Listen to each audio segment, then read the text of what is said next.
este tema de circuitos integrados, en los circuitos integrados específicos que se van a encargar de procesar señales digitales.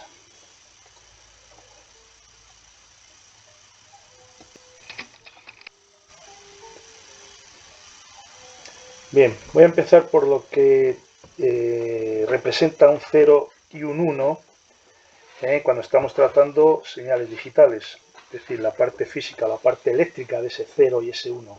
¿Cómo es eléctricamente un 0 y cómo es eléctricamente un 1? Bueno, aquí tenemos un impulso, con lo cual la parte alta puede representar un 1 y la parte baja, lógicamente, representaría un 0. Ya veremos más adelante cuánto de esa parte alta representa un 1 y cuánto de esa parte baja representa un 0. Vamos a ver diferentes parámetros de este impulso.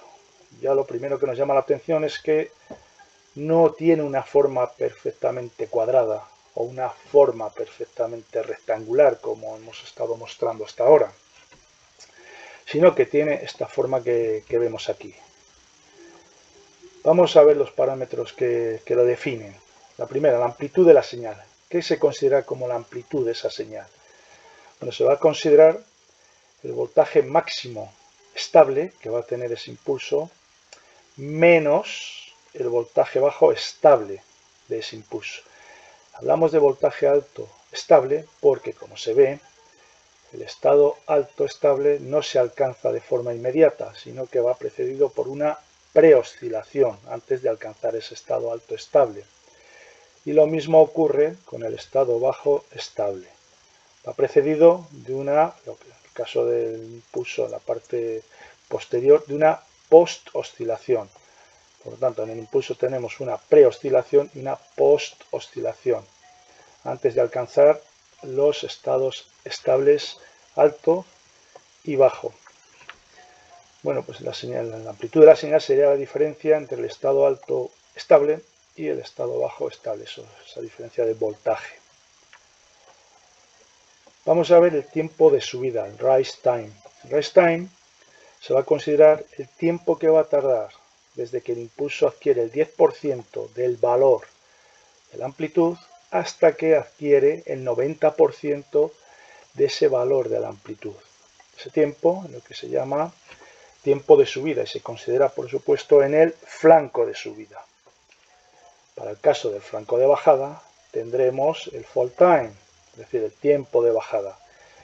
Y lo que se va a considerar es desde que el impulso tiene el 90% de la amplitud, del valor de la amplitud, hasta que adquiere el 10% de ese valor de la amplitud. Ese tiempo es lo que se considera como el tiempo de bajada. La duración del impulso, si nos fijamos, no es lo mismo considerar la parte superior para determinar la duración de este impulso que considerar la parte inferior para determinar la duración de ese impulso, la anchura de ese impulso. Entonces, se considera en general el 50% del valor de la amplitud, en el cual nos va a determinar dos valores, uno en el flanco de subida y otro en el flanco de bajada. Entonces, el tiempo que transcurre desde que se adquiere el 50% de la amplitud en el flanco de subida hasta que se adquiere el 50% de la amplitud en el flanco de bajada es lo que va a determinar la anchura o la duración de este impulso. Vamos a ver el slew rate. El slew rate lo que nos está diciendo es la velocidad con la que sube o baja ese impulso, es decir, la pendiente que tiene el flanco de subida o el flanco de bajada de ese impulso. Como vemos, viene determinado por la velocidad de variación de ese voltaje. Podemos determinar esa variación cogiendo, por ejemplo, desde el 90% hasta el 10% esta variación de voltaje y dividiéndolo entre el tiempo que se tarda en adquirir ese voltaje.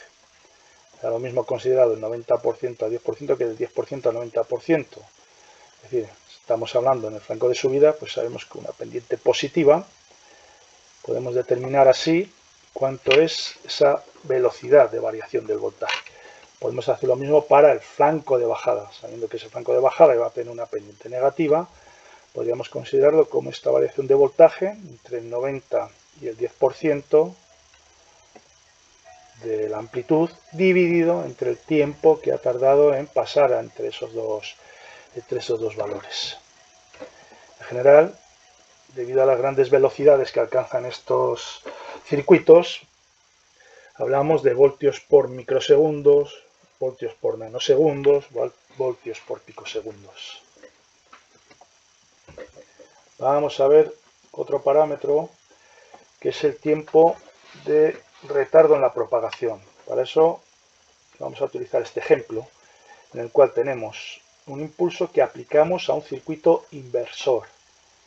Lógicamente, si tenemos un 0, en la salida del inversor tendremos un 1, y si en la entrada del inversor tenemos un 1, en la salida del inversor tendremos un 0.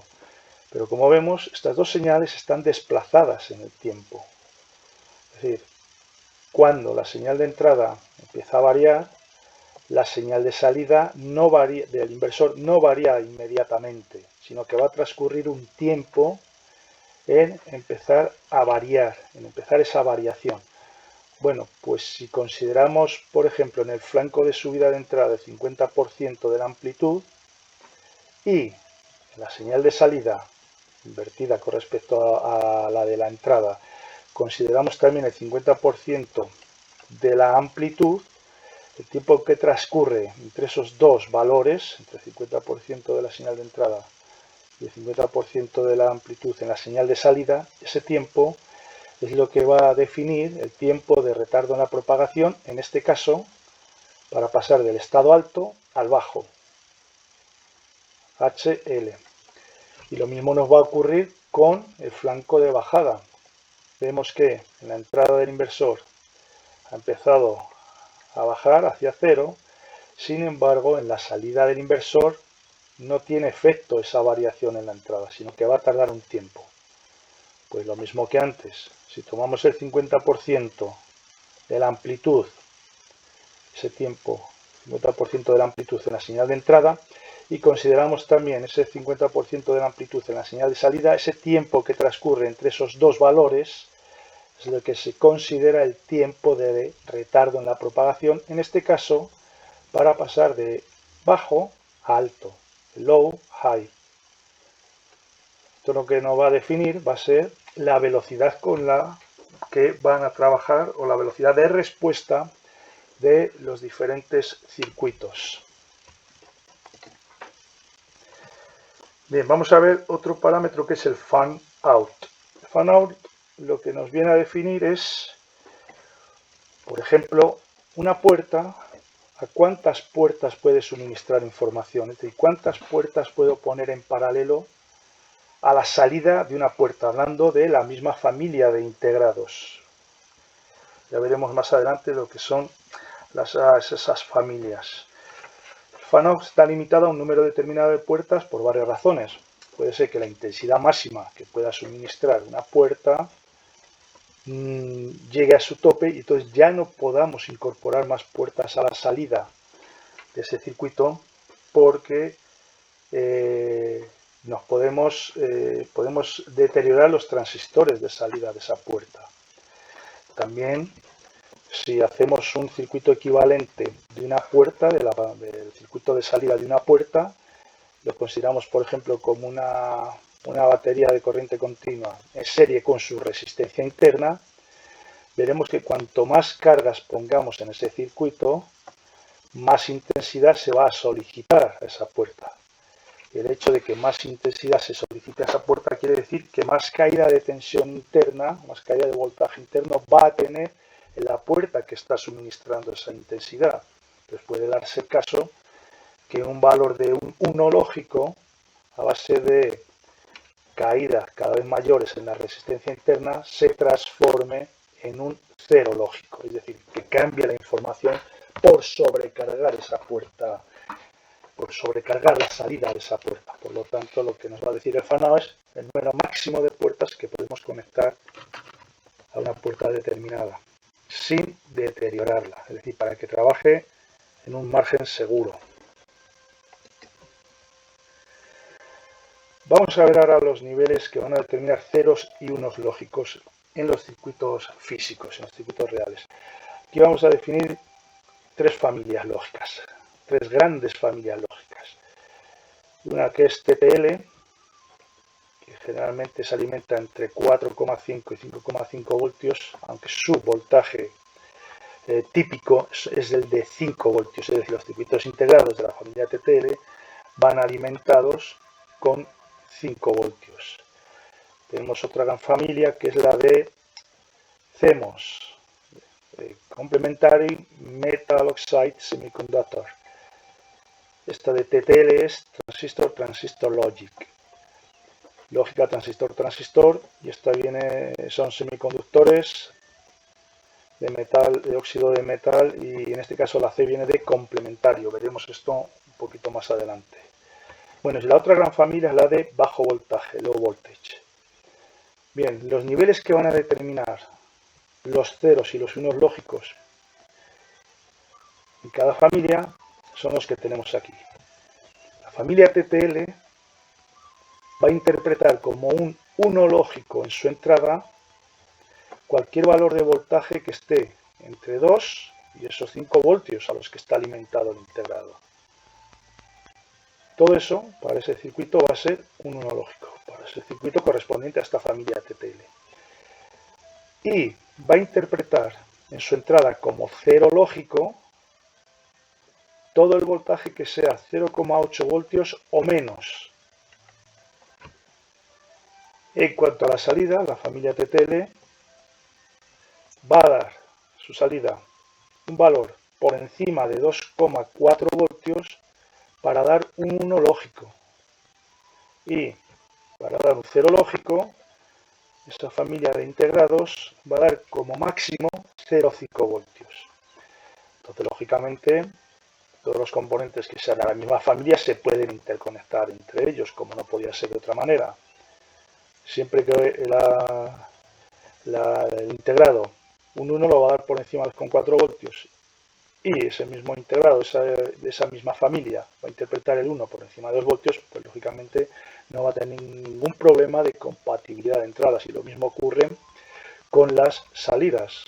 0 va a estar siempre por debajo de 0,5 voltios, 0,5 o menos, y va a interpretar como 0 lógico todo lo que esté entre 0,8 para abajo. Por lo tanto, repito, no va a tener ningún problema.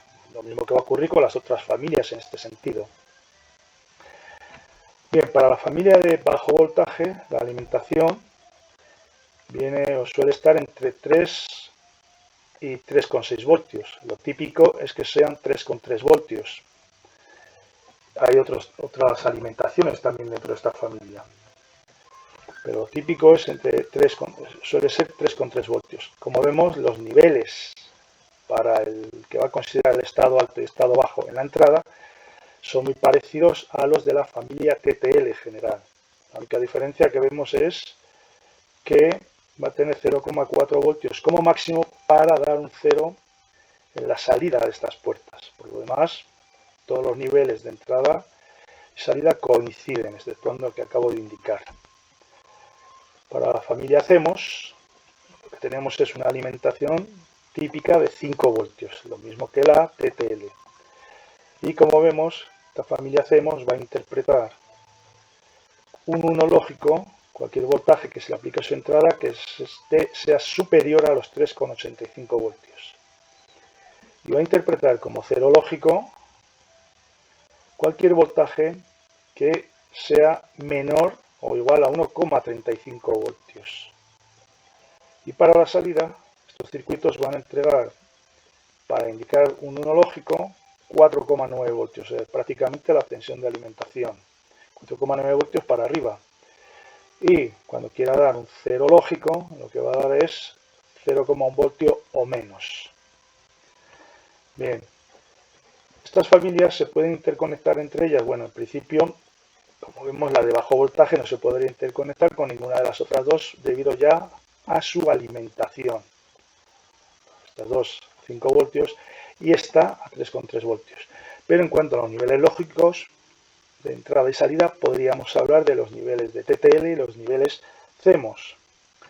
Como vemos, una báscula, un circuito, una puerta CMOS, a la salida sí que podríamos conectar de una puerta TTL, debido a que para indicar un 1 va a dar 4,9 voltios o más, y la TTL va a interpretarlo como un 1 por encima de 2 voltios. Por lo tanto, no había ningún problema en cuanto a la parte alta, en cuanto al nivel alto. En cuanto al nivel bajo, la CMOS daría para indicar un 0,1 voltio o menos. La puerta TTL va a entender por debajo de 0,8 que eso es un 0. Por lo tanto, ningún problema para conectar una puerta TTL a la salida de una puerta CMOS. Sin embargo, si conectamos una puerta CMOS a la salida de una TTL, tendríamos un problema, porque para dar el 1 lógico, la puerta TTL como mínimo va a dar 2,4 voltios. Pero es que 2,4 voltios, una puerta CMOS no lo interpreta como un 1 lógico.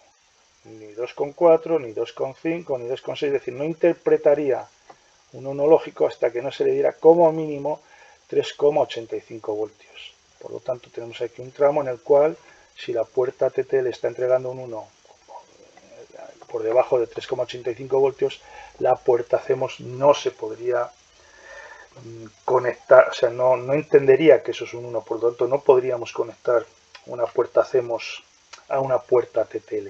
Eso a grandes rasgos, en general. Bien, tenemos también lo que se define como el margen de ruido, es decir, cuánta variación permiten estos circuitos su salida, de tal manera que la entrada, dentro de las mismas familias, sigan interpretando los niveles lógicos que se requieren. Por ejemplo, en TTL. En TTL, si da 2,4 voltios en la salida o más, no hay ningún problema, porque entendería una puerta de la misma familia, TTL, que eso es un 1. Pero si en vez de dar 2,4 da 2,3, entendería todavía una puerta de la misma familia, en este caso TTL, que eso sigue siendo un 1. Y si da un poquito menos, por ejemplo 2,2, entendería que eso sigue siendo un 1. En efecto, de hecho, entendería que eso sigue siendo un 1 hasta los 2 voltios. Es decir, aunque la salida de esa puerta TTL bajara hasta los 2 voltios. Bueno, pues este margen que tenemos aquí, entre lo que es el voltaje de salida a nivel alto, el mínimo, menos el voltaje de entrada alto mínimo, esta variación es lo que se conoce como margen de ruido.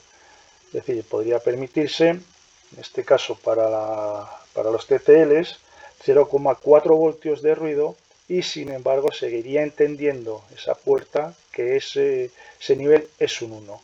Por supuesto, si ese ruido es en sentido contrario, es decir, sube en la salida de 2,4 a 2,8, pues efectivamente seguiría entendiendo también esa puerta como que eso es un 1. Y para la parte baja también tenemos otro margen de ruido, ¿no?, que viene determinado por el voltaje de entrada a nivel bajo, el máximo, menos el voltaje de salida a nivel bajo, también máximo. Es decir, este tramo que tenemos aquí, que en este caso, si hacemos la diferencia, pues vemos que viene a ser de 0,3 voltios. Bueno, pues analizándolo para las otras familias, vemos que para el bajo voltaje el margen de ruido para el nivel alto es de 0,4 voltios y para el nivel bajo también es de 0,4 voltios. Y para la CMOS, como vemos, el margen de ruido para el nivel alto es casi un voltio, aproximadamente un voltio. De hecho, un poquito más, 0,5 voltios más, 0,05 voltios más. Y para el nivel bajo, 1,25 voltios. Es decir, los márgenes de ruido que permite esta familia son mucho mayores que los que permiten las otras dos familias de circuitos integrados. Bien, a grandes rasgos, para definir estas familias, y digo a grandes rasgos porque luego hay que matizar, hay muchas series ya dentro de estas familias, podemos decir que la familia TTL en general es más rápida que cualquiera, que la familia Cemos. Vamos a compararlo solo TTL y Cemos, que es más rápida que la familia Cemos. Es la ventaja que tiene. Sin embargo, la ventaja que va a tener la familia Cemos es que va a tener mucho menor consumo y que el nivel de integración va a ser muy superior al de la familia TTL. Repito que esto a grandes rasgos. Ahora veremos más adelante por qué indico esto.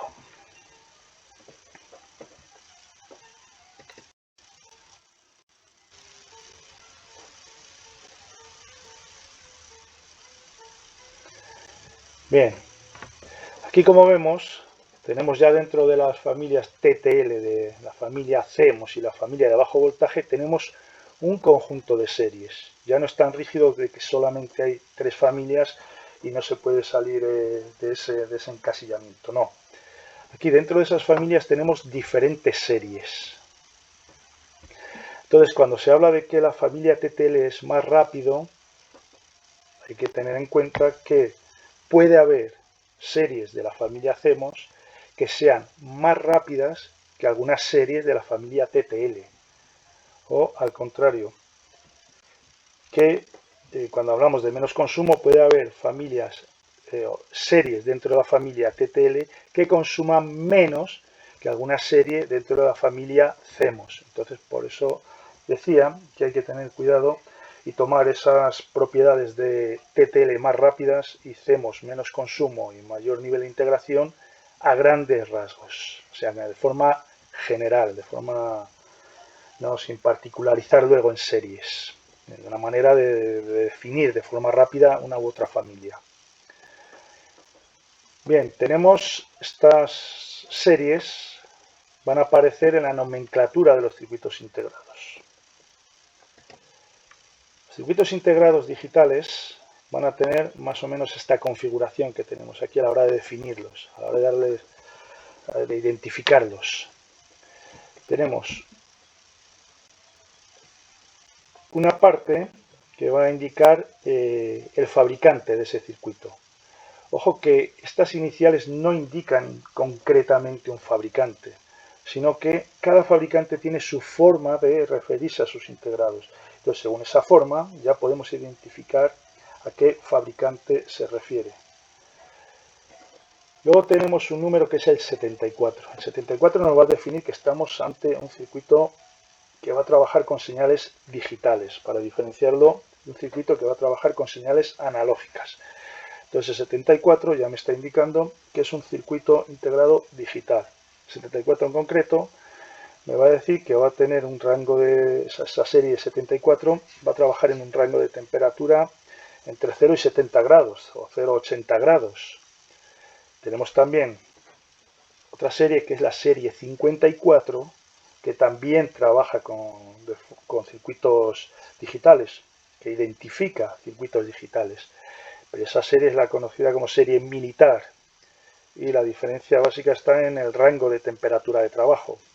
Esta va a estar trabajando entre menos 55 grados y 125 grados centígrados, es decir, el rango de temperatura muchísimo más amplio que para la serie comercial de 74. Bien, a continuación, como vemos, de ese 74 va a ir la serie, es decir, esto que tenemos en esta tabla, la serie o la familia que va a pertenecer ese circuito integrado. En este caso, en este ejemplo, el EVC. Bueno, pues el EVC, nos venimos aquí y vemos que corresponde a la tecnología CEMOS de bajo voltaje, que tiene una entrada compatible con TTL o CEMOS y que tiene una salida compatible con bajo voltaje TTL. Todas estas series van incorporadas aquí, justamente después del 74. Bien, después va a haber una serie de números que me van a indicar la función que va a tener ese integrado. En este caso, veo que aparece 00. Bueno, yo ya sé, por haber trabajado mucho con ello, que 00 me está indicando que ese integrado al que se refiere tiene integradas 4 puertas NAND y cada una de esas puertas tiene 2 entradas. Bueno, si este número cambia, por ejemplo, si en vez de ser SN74LVC02, hasta ahora todo sería idéntico al anterior circuito, pero ahora lo que va a tener ese circuito internamente es diferente. De hecho, el 02 correspondería a 4 puertas NOR de 2 entradas, que es lo que lleva integrado ese circuito. Si fuera, en vez de 00, fuera 16, pues el circuito sería exactamente igual en cuanto a tecnología digital y el fabricante, pero en este caso la función que realiza es diferente. El 16 correspondería a 6 inversores. Este circuito integrado tiene 6 inversores incorporados. Por último, tenemos una serie de letras, aquí solo aparece una, pero en general es una serie de letras que va a identificar encapsulado, materiales utilizados para ese encapsulado, la mecánica de ese circuito integrado. Vamos a ver un ejemplo. Aquí tenemos un integrado que vemos que la nomenclatura es SN74AHC00. Bueno, 00 ya sabemos lo que tiene este integrado. 00 son 4 puertas NAND. Aquí vemos cómo están distribuidas esas 4 puertas NAND dentro del integrado. Cada puerta NAND, las entradas son A y B y la salida es I. Por lo tanto, todo lo que sea A y B son entradas, todo lo que sea Y es salida. 1A, 1B, 1I. Entradas para la primera puerta y la salida de la primera puerta. Entrada de la segunda puerta, salida de la segunda puerta. 4B, 4A, 4I. Entradas, la A y B para la cuarta puerta, salida de la cuarta puerta, 3A, 3B, 3I. Entradas, la 10 y la 9, la patilla 10, la patilla 9, para la tercera puerta, y la salida de la tercera puerta sería la patilla 8. Como vemos, este integrado tiene 14 patillas. En general, la alimentación va a estar con 14 patillas, la masa en la patilla 7 y la alimentación positiva en la patilla 14. Si el integrado tuviera 16 patillas, la masa estaría en la patilla 8, es decir, el negativo estaría en la patilla 8 y la alimentación positiva estaría en la patilla 16. En este caso no aparece ninguna letra después del 00, con lo cual estamos hablando de un circuito integrado clásico DIP, es decir, Dual Inline Package. Es decir, el típico que hemos visto siempre pinchado en unos zócalos encima de la placa de circuito impreso. Aquí tenemos otro integrado, SN74LVC. Como vemos aquí, lo que cambia es la serie de AHC a LVC. LVC corresponde con la tecnología de bajo voltaje, en este caso CMOS. Y como vemos, aparece al final una A. Una A me está diciendo que ya el encapsulado es diferente al anterior. De hecho, este integrado corresponde a un integrado de montaje superficial. Es decir, un integrado en el cual se va a soldar directamente a una placa de circuito impreso en la parte de los componentes, no en la parte inferior como correspondería a este que tenemos aquí arriba. Y por otro lado, la función sigue siendo la misma. Si me fijo, patillaje, los terminales son coincidentes, las puertas están también en los mismos, las entradas y salidas de las puertas están también coincidentes con los mismos terminales que tiene el circuito de arriba.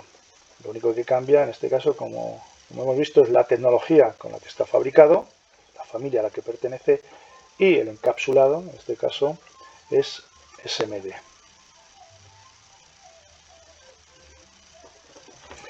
Bien, ya para terminar la parte esta del integrado, de la parte física del integrado, la numeración de los integrados se realiza poniendo la muesca. Los integrados suelen tener una muesca, este tipo integrado, lo vemos.